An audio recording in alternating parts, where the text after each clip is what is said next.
आकाशवाणी लखनऊ से प्रस्तुत हैं प्रादेशिक समाचार।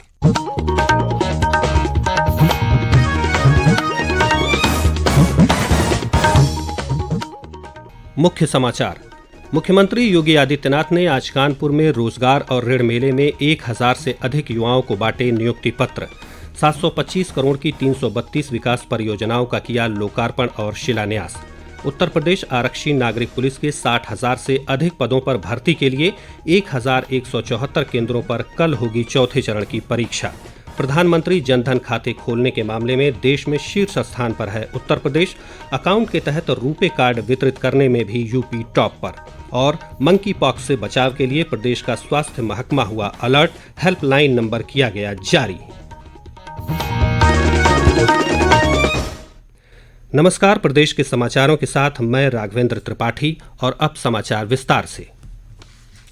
मुख्यमंत्री योगी आदित्यनाथ ने आज कानपुर में जनपद स्तरीय वृहद रोजगार और ऋण मेले के अंतर्गत 1000 से अधिक युवाओं को नियुक्ति पत्र बांटे।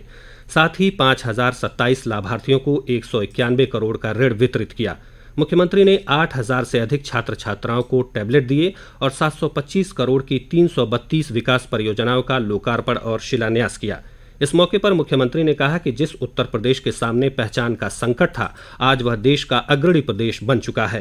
कानपुर की लाल इमली मिल के पुनरुद्धार के लिए उत्तर प्रदेश सरकार एक बड़े पैकेज के साथ आगे बढ़ रही है। मुख्यमंत्री ने कहा कि प्रधानमंत्री नरेंद्र मोदी ने मिशन रोजगार का लक्ष्य दिया है। उत्तर प्रदेश सरकार 2 वर्षों में 2 लाख नौजवानों को सरकारी नौकरी देगी। प्रधानमंत्री मोदी जी ने मिशन रोजगार का लक्ष्य दिया है। 2 लाख सरकारी नौकरी देंगे और 50 लाख नौजवानों को प्रधानमंत्री मुद्रा योजना, प्रधानमंत्री स्वरोजगार योजना, मुख्यमंत्री युवा स्वरोजगार योजना, 1 डिस्ट्रिक्ट 1 प्रोडक्ट की योजना, पीएम विश्वकर्मा योजना, पीएम स्वनिधि योजना और उत्तर प्रदेश में मुख्यमंत्री विश्वकर्मा श्रम सम्मान योजना के माध्यम से स्वतः रोजगार की योजना के साथ जोड़ने के बड़े कार्यक्रम के साथ आगे बढ़ रहे हैं। उत्तर प्रदेश आरक्षी नागरिक पुलिस के 60,000 से अधिक पदों पर भर्ती के लिए चौथे और 5वें चरण की परीक्षा 30 और 31 अगस्त को होगी। परीक्षा के लिए 67 जिलों में कुल 1174 परीक्षा केंद्र बनाए गए हैं। मुख्य सचिव मनोज कुमार सिंह ने मंडलायुक्तों और जिलाधिकारियों की बैठक कर परीक्षा को नकल विहीन और निष्पक्ष तरीके से संपन्न कराने को कहा है। परीक्षा में हिस्सा लेने के लिए विभिन्न प्रदेशों से अभ्यर्थी आ रहे हैं। परीक्षार्थियों की सुविधा के लिए रोडवेज बसों में एडमिट कार्ड दिखाकर निःशुल्क यात्रा की सुविधा दी जा रही है। प्रधानमंत्री जनधन खाते खोलने के मामले में उत्तर प्रदेश देश में शीर्ष स्थान पर है। प्रदेश में 9.46 करोड़ से ज्यादा पीएम जनधन अकाउंट खोले गए हैं, जो देश भर में खोले गए कुल अकाउंट का 18% हैं। खास बात यह है कि इसमें भी लगभग 5 करोड़ पीएम जनधन खाता धारक महिलाएं हैं। इसके साथ ही पीएम जनधन अकाउंट के माध्यम से रुपे कार्ड वितरित करने में भी उत्तर प्रदेश पहले स्थान पर है। केंद्र सरकार की महत्वाकांक्षी प्रधानमंत्री जनधन खाता योजना ने कल 10 वर्ष पूरे किए हैं। इन 10 वर्षों में पूरे देश में अब तक 53 करोड़ से ज्यादा प्रधानमंत्री जनधन खाते खुलवाए गए हैं। राज्यपाल आनंदीबेन पटेल ने आज गोरखपुर के मदन मोहन मालवीय प्रौद्योगिकी विश्वविद्यालय के 9वें दीक्षांत समारोह में छात्र छात्राओं को मेडल और प्रमाण पत्र प्रदान किए। दीक्षांत समारोह में 1462 विद्यार्थियों को उपाधि और 19 टॉपर विद्यार्थियों को 42 पदक प्रदान किया गया। दीक्षांत समारोह को संबोधित करते हुए राज्यपाल ने कहा कि नई टेक्नोलॉजी के साथ युवा अपने आप को तैयार करें। युवाओं को विकसित भारत के संकल्प को पूरा करने के लिए आगे आना होगा। उत्तर प्रदेश राज्य औद्योगिक विकास प्राधिकरण यूपीसीडा ने 15 जिलों में औद्योगिक भूखंडों के आवंटन और 8 जिलों में व्यावसायिक भूखंडों के आवंटन की प्रक्रिया शुरू कर दी है। इस क्रम में 4 सितंबर को आवेदन जमा कराने की अंतिम तिथि निर्धारित की गई है, जबकि मेगा ई ऑक्शन 13 सितंबर को ऑनलाइन होगा। प्रक्रिया के अंतर्गत जिन 8 जिलों में कॉमर्शियल प्लॉट्स की आवंटन प्रक्रिया को पूरा किया जाएगा, उसमें अमेठी, बरेली, बाराबंकी, जालौन, मथुरा, मुरादाबाद और प्रयागराज प्रमुख हैं। वहीं व्यावसायिक भूखंडों की ई नीलामी अमेठी, अमरोहा, बांदा, हमीरपुर, हरदोई, जालौन, कानपुर देहात, मथुरा, मैनपुरी, मुजफ्फरनगर, संभल, शाहजहांपुर, उन्नाव, सहारनपुर और वाराणसी में की जाएगी।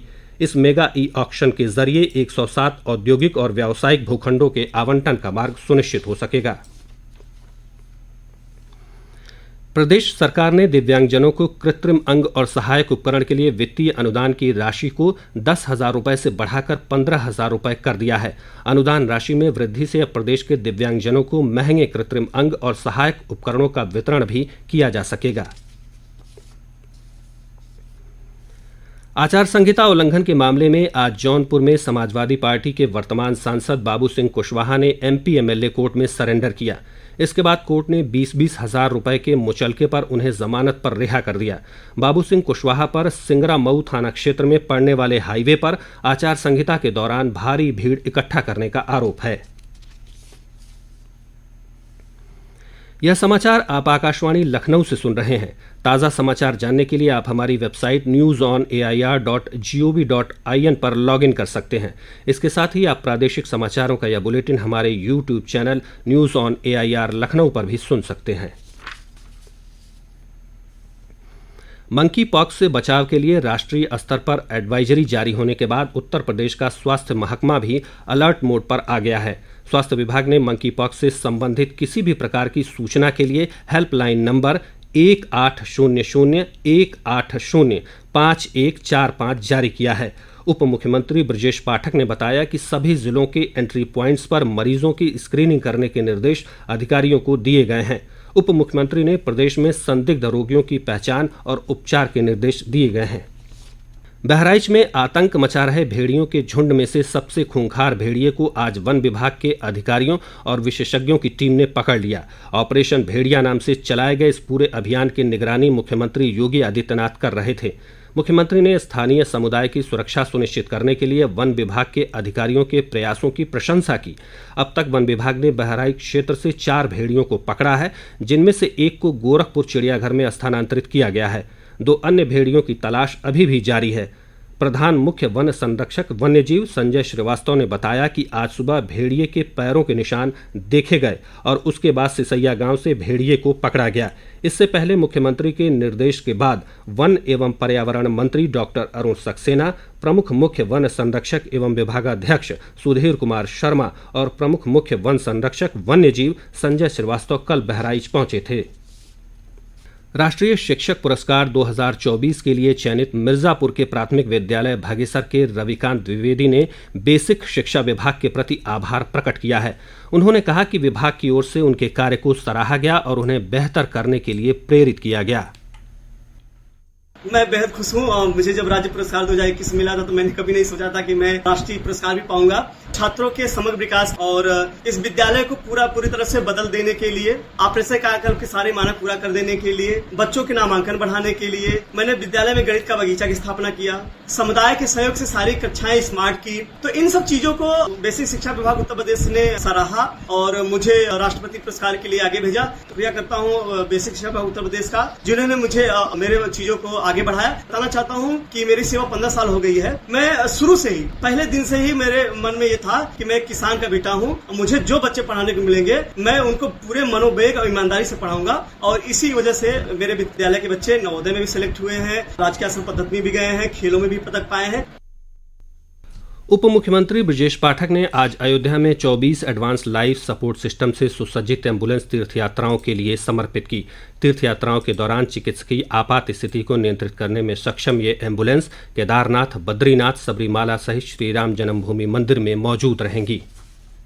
अब अंत में मुख्य समाचार एक बार फिर।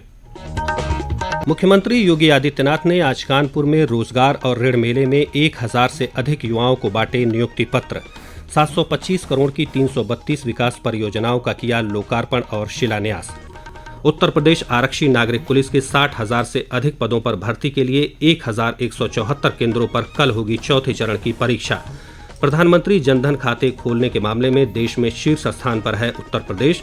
अकाउंट के तहत रुपे कार्ड वितरित करने में भी यूपी टॉप पर। और मंकी पॉक्स से बचाव के लिए प्रदेश का स्वास्थ्य महकमा हुआ अलर्ट, हेल्पलाइन नंबर किया गया जारी। इसी के साथ प्रादेशिक समाचारों का बुलेटिन यहीं पर समाप्त होता है। नमस्कार।